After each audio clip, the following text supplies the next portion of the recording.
இப்போ அடுத்த கட்டத்துக்கு அதிமுக நகருமா இல்ல இதே லெவல் தானே? ஏன் நகராது?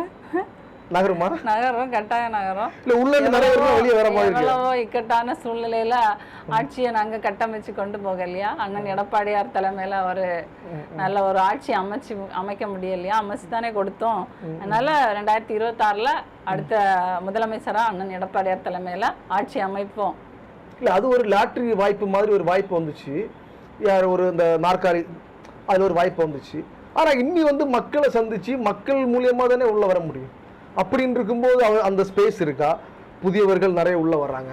ஸோ மக்கள் நிறைய எதிர்பார்க்கறதெல்லாம் இப்போ புதிய புதிய கட்சிகள் நிறைய வாய்ப்பு இருக்கு.